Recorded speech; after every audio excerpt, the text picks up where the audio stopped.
Black women over 40, no one told us how expensive it is to have peace. And I realized if I didn't sit down now and make a plan, I could be working forever. Today, I want to share what woke me up financially, the mistakes I realized I was making, and the plan I'm putting together before I turn 50, which is in 4 months, so I can actually have options later. So let's talk about this wake up call. Okay, so much has transpired throughout my years of working, and I know you can probably relate to this as well. That's why we having this conversation, because when we have our talks, we just be relating to one another, because I think this is like universal BS. I don't know. But let me tell you something. I got here burnout, work stress, health scares, and just always feeling like you in survival mode. And I don't want to get to the point where I'm at the tail end when I can do my withdrawals on my retirement, and I can't because I'm sitting here scared of worrying about what the economy's looking like, worrying about this, worrying about that. And then I'm sitting here and I'm chained to a desk chair, or I'm chained to whatever it is that I'm working. I can't do it. I cannot do it. I look at so many people. I understand some people definitely have to work. I get it. I understand everybody's situation is totally different. But I feel like when we have these conversations earlier and we can kind of course correct, we may not be in that bind. I feel like sometimes we don't have the conversations, and then when you don't know, you don't do better. And sometimes when I talk to certain people about their retirement plan, things like that, they're like, wow, I wish I could have did this sooner. I wish I could have did that sooner. You know, I had this going on and I didn't know I could have did this. Again, we're just not being educated enough to make a plan. It doesn't have to be an extravagant plan. It can just be something to start out with. And then as we get closer, we can kind of get aggressive, lean back, whatever that might look like. So let's lean into this toxic work environment. Like, I know we've all been there where we work somewhere and it was just bananas. And we were like, you know what, this cannot be it. But sometimes you just have to stay because you like the money, or maybe the commute might not be that long, or maybe it works out with you if you got childcare. I've been through all those scenarios, and I sit back and I'm like, you know what? I know life is not easy, but does it have to be hard? Why do people just have to be evil? And that's when I sit back and think about, you working at a place, right? The work is the work. The work is the work. But you got to do with the actual people. You may have management who might be dealing with something at home, dealing with something in general, or their boss might be on their tail and they don't have an outlet. So guess what? They take it out on the staff. They indirectly do it. They directly do it. No one has time for that. Or you got the people that just want to flex and show that they are the boss. Let me tell you something. I am a manager where I am right now, and I do not do that. I am a dream manager. Anybody would want to have, because one, I'm laid back. I don't micromanage, and my thing is, when we get the work done, we get the work done. Do your normal work, and then kind of relax a little bit, because we're going to have a moment when we're going to have to pick back up again, and that's when the teamwork come in. But for the most part, that nonstop beat. No, I can't do it. I don't like it. And I understand certain generations do that. That shows work ethics. That shows grit. That shows grind. That shows that you on top of your things. No.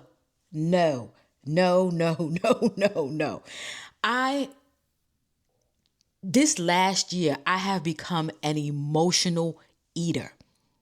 For some of you that know, I had went down to 155. I was a Slim Jim, okay? And now I'm at 172, holding strong. Nothing wrong with that, but I know for my body frame, that's too much. My knees is like, no. My ankles is like, nah. Can't do it. And all of this is stemming from just work, life in general. It's like, when do you got to sit down and say, you know what? I'm going to take care of myself. I see so many people that I even work with that do not put their health first.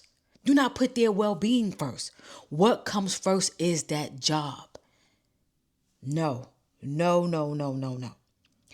And just realizing that time is just moving so fast. Time is not waiting for no one. When we were younger, we didn't have a concept of time. We felt like it was taking forever to get 18. It was taking forever to get 21 so we could have a drink. It was taking forever for Christmas to get here. It was just taking forever for everything. Now, it's Monday. The weekend is over. It's Monday. And I sit here and I'm like, time is moving so fast. And then, I always say I got more years behind me than I got in front of me. I'm going to make the best of my years in front of me. I know I'm my ancestors' wildest dreams. I am my mom's wildest dreams. People that came before me, they definitely had it harder. I get it. But paying homage is just having respect for it and saying, you know what, you've had to go through this, that, and the third. I do not. I have more options. So you know what? Let me utilize them because they did pave the way. It's not about sitting here and beating. It's not about that. But I want to just give that, the wake up call, what hit me, what made me have to sit and say, you know what, Kelly, life is too short and there's more to it. And I understand everybody want to make a lot of money. I know a lot of people who make a lot of money. My uncle was one. Bless his soul. And you get so caught up in making all that money, spending all that money, living the life, being present, which is good. We want to be present. But when it's all over with and you sit back and you look at your life and you're like, damn, I was busy living, making all that money. And now I'm sitting here, bones, knees aching, and I ain't got nothing to say for it. I can't even stop because I was too busy living for the moment. We're going to live for the moment, but we're going to plan right. And we're going to be sustainable. That's one thing that my highest goal is to be sustainable, to sustain my lifestyle, whatever that might be. But I don't have to have all of this. I can bring it down. I can bring it down. But I had to really ask myself, is this really life? Like, is this really life? Is life supposed to be hard? Is life supposed to be on edge? Am I supposed to have Sunday scaries? Am I supposed to, if I take a day off, but yet I'm still nervous about going in because I don't know how he or she attitude is going to be or what's going on? That's not life. That is not life. And I understand people might say, oh, let it roll off your back. Don't pay them people no mind. This, that, and the third. Let me tell you something. You can let but so much roll off your back, okay? Have you ever woke up one day and realized that time moved faster than you thought? So while you thinking about that, I had to sit back and think about the truth about money. I had to think about the truth about it. I had to sit back and say, you know what? This is stuff that, again, man-made, money. And we sit here and in order for us to have the life that we think we need from social media or what we think we supposed to have according to what maybe our cousin or a friend or somebody may have. I'm pulling junk out the air at this point. What does it look like for you? And that's when I had to sit back and say, what's it like for me? What do I actually want?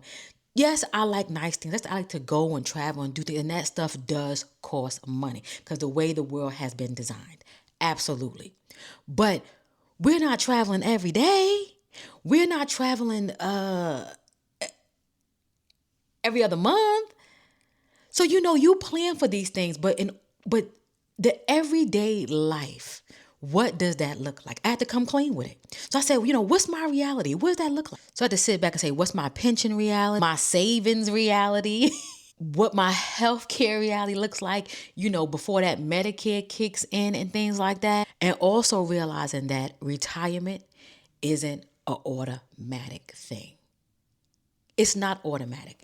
As much as we may sit and think, oh, when we start working, we going to get this, it's still not automatic. Because at the end of the day, I can sit and say, I want to retire right now. My 50th birthday present to myself is to retire. Guess what? All them perks that come with it ain't going to hit at 50. Some things hit at 55. Some things hit at 62. Some things hit at 65. So it's not automatic. So I have to figure out all different things in between. And what's a reality retirement for me? Yes, we all can work and work as long as we possibly can. But I sit back and think about, okay, yeah, I'm working this job. I'm working as long as I possibly can. I'm getting this big paycheck. I'm getting my health insurance. But yet, on the flip side, I'm not living my life. I'm living for the weekend. And then my body is deteriorating. Yeah, you keep up with yourself. You go to the doctor. You go to the gym. You do all different things. You eating well. You getting your roughage, and we getting all the things that we need. But at the end of the day, your body doesn't stay at the 20 mark forever. When you get 30, you lose this. When you get 40, you lose that. That's why we sitting taking collagen. We taking extra estrogen. We doing all these different things. And it goes for men too. Don't get something like, you got diabetes or high blood pressure or, cholesterol. All that stuff is internal. We may feel good. We may feel like an Energizer bunny, but we don't know how them arteries look on the inside. We ain't getting that test done. So I sit back and think about, what? How do you live a good life? And I'm thinking about all of it. All of this is a part of me and my retirement plan. I know I am a chatty patty right now, but I'm being very realistic with you on how this whole retirement plan is in my space right now. Because me sitting here thinking, okay, I got this, I got that, I'm going to be good. But at the end of the day, all these numbers are based upon how long you work and how much salary you had at your job. Social Security, I know I'm going a little bit left right now. Social Security is based upon your last 5 years of work. So some people, they make six figures, high six figures. Some people make, right at the 90, the 70, the 50s, whatever that might look like. Some people don't even get to the 50s. And you sit back and think about what people retirement looks like. Their Social Security look like. Pension is based upon what you put in. And then another percentage and other couple of calculations and stuff on the back end. Having our very first conversation about retirement was out of frustration for me. I'm going to be so honest with you. Having that conversation was out of frustration for me. And I had to sit back and think about my well-being. And do I want to sit here and be a part of the rat race? So that's how this whole retirement even came. Because, we don't really talk about this. But I'm coming to realize it's something that we do need to talk about because I'm feeling this way. And guess what? So are you. So in saying all of that, I realized I needed more options. I needed to figure out what was my retirement plan. So what am I actually doing? What am I going to do? Well, first and foremost, you guys know I'm meeting with a financial planner, and that's coming up soon. And I'm excited because I've been writing down so many different things, and I see myself with a little notebook. I'm writing everything down, and I'm writing the same questions over and over again because I'm saying it like 10 different ways, and I have to realize, Kelly, just ask the question, get your answer, and move on from there. I don't want to overwhelm anybody because I don't want to get overwhelmed. But yet, in one sense, hey, you the financial advisor. You need to be overwhelmed. Answer my question. Answer my questions. So in addition to the finance planner, I'm going to be learning more about the IRA and the pensions, what my pension might look like. Because even though I have it, I know what I'm contributing, I need to really get into those calculations, how I mentioned before. I need to know exactly what's going on. And I also want to do an IRA. And I don't know if it's Roth or if it's IRA. I know one is like a salary limit or something like that. You can't make but so much. And the other one, you can kind of just go ham at it if you want to. I'm going to be tracking my expenses, honestly. And I do that now, but I'm really going to go a little bit harder. I want to see if I can really cut back. For me right now, I know what I spend. Like I have a budget where I just that's my budget where I could do whatever I want to do. That's me getting gas, maybe a Target run. And I don't mean a Target run where I'm going crazy. I might need to get maybe deodorant, or I'll go to Walmart, CVS, whoever I buy at the moment. I got to get some deodorant or whatever I need, toothpaste. I will go get it. Or this is like my little catch-all. It's not a high limit at all, but it's realistic.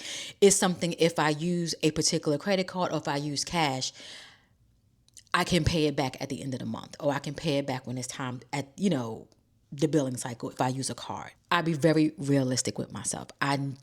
One thing about Kelly does not live above her means. I live below my means. Because at the end of the day, if something happens, I always want to make sure that my bills are paid. Some people feel like once you get a raise, that means, okay, we could do this now. No, no, no, no, no, no, no. I learned so much from working on grants, and I apply my life the way I work on my grants. And it may not be a good thing, but it is a good thing, because I tell my grantees, I let them know, hey, yes, you're getting some extra funds. You can do this, you can do that, but never put it on salaries, because you can't sustain it. And I took that principle and I put it towards my life. I said, Kelly, if you get a raise and you get some more money, be realistic with yourself. Don't go out and buy something crazy or do something wild, because you don't know if this is going to be forever. Because you don't know. These jobs, you don't know. You just don't know. But take the money, put it to the side, save it, or use it for something once you save a certain amount of money. Because when you sit back and say, oh, okay, well, now I got an extra $600-700 in my paycheck, I'm going to go get a new car. No, we're not doing that. In addition to tracking my expenses and being, a little bit more frugal, I'm going to reduce my expenses. And that might mean, the cable bill. We may not need all them channels. Because at the end of the day, are you watching all them channels? You just have it just to have it. Sometimes you get so comfortable in that. Do you need all those Netflix and Hulus and Disneys and all that? Me personally, I don't have it, but I'm just giving you an example. I'm not a big TV watcher, but I thought that would be a really good example, because I know a lot of people do watch TV. I know my mom is a really heavy TV watcher, but that's from that generation. I feel like if we would have still had shows like What's Happening Now, Give Me a Break, Three's Company, all those, I probably would still be a TV watcher. But unfortunately, we don't have shows like that anymore. So your girl just be YouTubing her heart out. So subscriptions is not really a bind for me. But there's other things that I do and have that I can, say, Kelly, do you really need it, or this is more for pleasure or leisure? And that's where I need to make that decision for myself. In addition, downsizing. Do I need this house? Now, you sit back, and I'm a thinker and I'm a number cruncher. So I sit back and say, okay, you go get an apartment and you cut your living expenses in half, right? But throughout the years, rent does go up. And before you know it, you will reach your mortgage payment. Right? So I sit back and think about how much money I paid in rent when I was living in New York in a 1-bedroom. I was paying $1,200 then, and that was what, 2007? And here we are now. Now, down here, of course, a 1-bedroom is maybe $1,200. So you can see the difference from North Carolina to New York, depending on where you stay. And that's living in a nice area. You ain't got to live in the hood, nothing like that. But that just lets you know the difference. So I know New York price right now for 1-bedroom probably is through the roof. It's probably mortgage payments for me.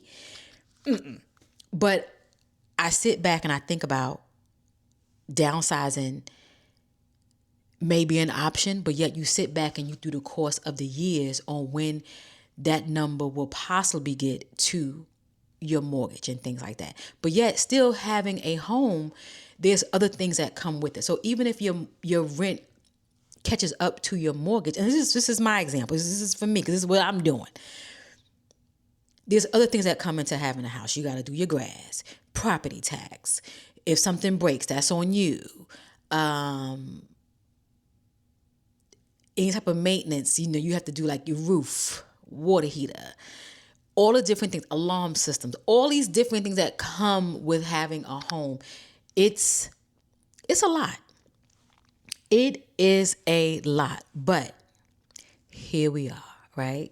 So the purpose of me doing this type of scan and what I'm looking at right now is pretty much to reduce some of my expenses and protect my savings, protect what I have going on so I can be okay in the future, however that might look. Because early retirement can be challenging.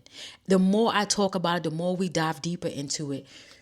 This is why we get so caught up working these jobs as long as we do. And I sit back and be like, I remember when retirement was like younger. And they looking at people living longer. So they're like, oh, if you could live longer, you could work longer to keep the workforce going, keep the economy going. Let the people sit down. I want to sit down. So what do black women over 40 need to think about? I have a ton of examples because a lot of these examples, they reflect me, and I want to be just as vulnerable to you as you are to me so we can work through this together. So I have here something we think about, caregiving responsibilities. You guys know I'm a caregiver. I do take care of my mom. So you have to factor all of that in. Like, not am I only finding a place for me and my daughter to stay, I'm finding a place for my mom to stay because I am now her caregiver. Some of us are going to be caregivers. Some of us may not be able to be caregivers. You may have to go into, facilities and things like that. But that's what have to be thought about, in your family dynamic. But for me, I chose to care for my mom. I also have here helping adult children. My youngest daughter, she's 19. She's going to be 21 soon. Am I going to throw her out? Absolutely not. Am I going to be there for her? Absolutely. If my oldest need me, I'm going to be there for her too. But all this has to be done within reason. And you guys know I have a help me fund and for my kids only. I do spoil mine. My mom spoiled me. I'm not going to hold you. Let me put that out there. My mom spoiled me, and if I ask my mom for something, she gonna give it to me. You know what I mean? I did the same thing to mine.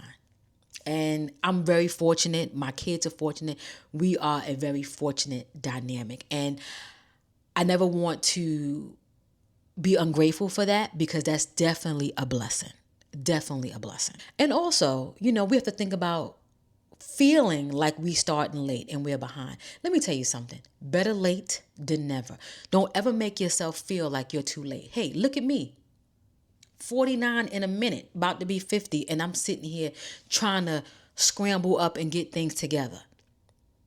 I'm thinking about, oh, I know I got this, I know I got that. But at the end of the day, it's never going to add up to what I'm making from the job. But then I sit here, I'm like, but I don't want to go through that stress anymore.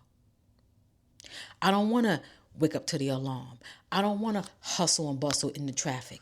I don't want to do all of that. So what do you do? How do you fix that? How do you fix it? And it's just like having these fears, thinking about these type of questions and scenarios. Don't have the fear. Do not have a fear of asking these questions to yourself.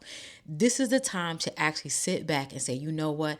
I need to, how they say it, put boots to the ground and all other nonsense so I can get things in order. Get things in order to live the life that you want to live. I look at so many different people and, they may make a high salary, but then they look at the 401s and the different type of pensions, whatever they might have, and they still sit back and be like, it's not enough. It might be either $1,000 short, which is a lot of money, or $200 short, and they looking trying to figure out, well, I don't know. I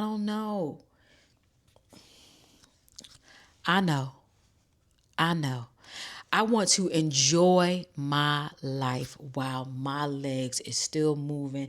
I don't want to be limping. I don't want to do any of that. And you know what? And I don't want to say this, but you never know what tomorrow might bring. Something might be hurting on me. Shoot, I'm sitting to my right now. I got to get me a new mattress. I'm hoping and praying it's the mattress and it ain't nothing else. You know what I mean? I want to live life while things are still good. I just do. I just do. And I don't think that's selfish. I don't think that's unrealistic. But I know I have to be the one to make sure that I have my ducks in a row to make that happen for myself. Just always know some of us are starting over at 40 and 50. Here. And it's okay. It is okay. Because let me tell you something. People start over at 60, 70, or whenever. Whenever. You know, don't ever feel like you are behind the wall. Just get in front of it, okay? Retirement for me isn't a luxury vacation. It's peace for me. It's peace for me. It's waking up without stress. And I want that for every Black woman over 40 who is watching this. So if you enjoyed this conversation and you got some really, really good insight on what you want to do for your retirement, share this with another Black woman over 40. Like, comment, subscribe. Let me know what you have going on. Hype the video up, all the different things, so we can reach other Black women over 40 who is sitting here trying to figure out, who already has figured out what they're going to do when it comes to retirement. We're building a community here, and we want to make sure that everybody has all the information that they actually need. Okay?